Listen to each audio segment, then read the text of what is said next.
so अहिले चाहिँ guys हामी चाहिँ अब यहाँ ह्याङ्गिङ ब्रिजबाट चाहिँ हैन सस्पेन्सन ब्रिजबाट चाहिँ हामी अब जाँदैछौँ गोलघरपट्टि गोलघर यहाँ तल धारेगोलामा छ यहाँ तल त्यही बाटो हैन यता ओह्रालो अन्त पहिला म जान्दा गएको अहिले त कस्तो बनाएको छ भन्दा चाहिँ गएर हेर्नु मन लाग्यो क्या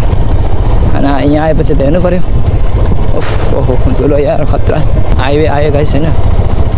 हाइवेदेखि चाहिँ फेरि सिधै रहेछ यहीँदेखिको सिधै रहेछ सजिलो रहेछ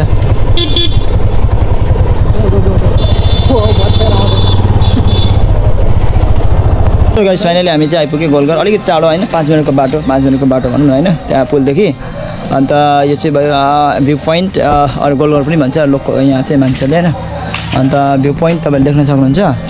यस्तो रहेछ हो तर अहिले लक रहेछ हैन को अन्त यति साह्रो उयस पनि छैन क्या मान्छेहरू यहाँ उयो त्यति केयर नगरेर होला हैन पुरा मैला भइरहेछ जग्गा पनि पहिला चाहिँ एकपल्ट म गएको म जान्दै गएको हो माथि गएर हेरेको भ्यू त्यहाँबाट त सनसेट चाहिँ त्यहाँबाट सनसेट राम्रो देख्छ क्या हैन टिकट चाहिँ छ 30 रुपैयाँ रहेछ नेपाली रेसिडेन्टको लागि हैन अन्त नेपालदेखि बाहिर हैन अरू कन्ट्रीको चाहिँ 50 रुपैयाँ रहेछ पिकनिकको लागि 500 रुपैयाँ रहेछ हो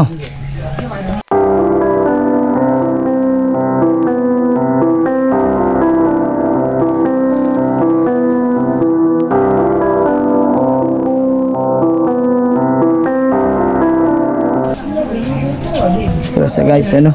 यो चाहिँ अन्त मोस्टली चाहिँ सानो अर्डर जस्तो छ हैन रुमहरु चाहिँ यो चाहिँ बोतलले बनेछ क्या यो बोतलले बनेछ क्या यो चाहिँ कोल्ड ड्रिङ्कको बोतलहरु हुँदैन बियरको बोतल त्यस्तो टाइपको बनेछ क्या यो सबै डिजाइन दिएको छैन होला कति होला चाहिँ गाइस हामी चाहिँ हैन 1 घण्टा जस्तो झन्डै आधी घण्टा हैन 45 मिनेट जस्तो वेट गर्यो होला बाहिर गेटमा अन्त किनकि गेट लगभग बन्द भइसकेको थियो नि त अन्त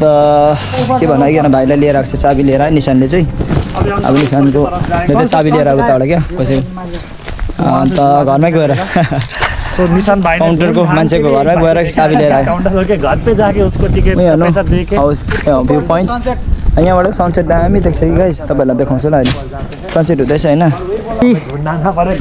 माथि गएर हेरौँ कस्तो हुन्छ हैन ओके के अहिले त बनाएछ कि अब स्विमिङहरु अहिले त पुरा 4 थियो त निकै अगाडि आएको थिए क्या ब्लक छ होला मेरो पुरानो ब्लकमा आज भन्दा 1.5 वर्ष अगाडि 1.5 वर्ष अगाडि आएको थिए क्या आउनु सक्नुहुन्छ ल टपमा आइपुग्यो हामी चाहिँ अहिले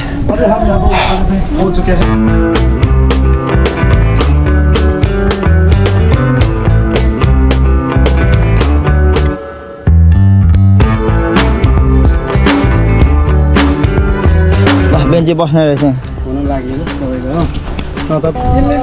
सो गाइस अहिले चाहिँ हामी अब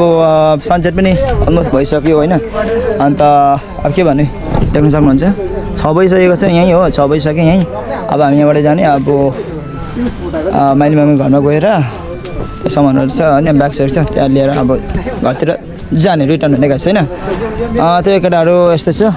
तपाईहरु यहाँ आउन सक्नुहुन्छ नि यहाँ भ्यू पोइन्ट आउन सक्नुहुन्छ यदि तपाई काकर भित्रदेखि सपोज 1 घण्टा लाग्छ होला हैन 1 घण्टाको डिस्टेन्समा चाहिँ यो मतलब नियरै पर्छ हैन त्यति टाढो छैन आउन सक्नुहुन्छ त्यहाँको अघि त्यो थर्ड लंगेस्ट नेपालको थर्ड लंगेस्ट ह्याङ्गिङ ब्रिज छ नि तपाई त्यहाँ पनि जान सक्नुहुन्छ हैन त्यहाँ छेउछेउमा छ आसपासै हो अन्त त्यो गाइस आजको भिडियोमा यति नै हैन आउँदा नेक्स्ट भिडियो चाहिँ अब अझ एक्सप्लोर गर्छु माथि कस्तो लाग्यो भिडियो राम्रो लाग्यो लाइक गर्नुस् होला च्यानलमा नयाँ हुनुहुन्छ भने सब्स्क्राइब गर्नुस् होला guys see in the next video keep loving and supporting bye bye from Nepal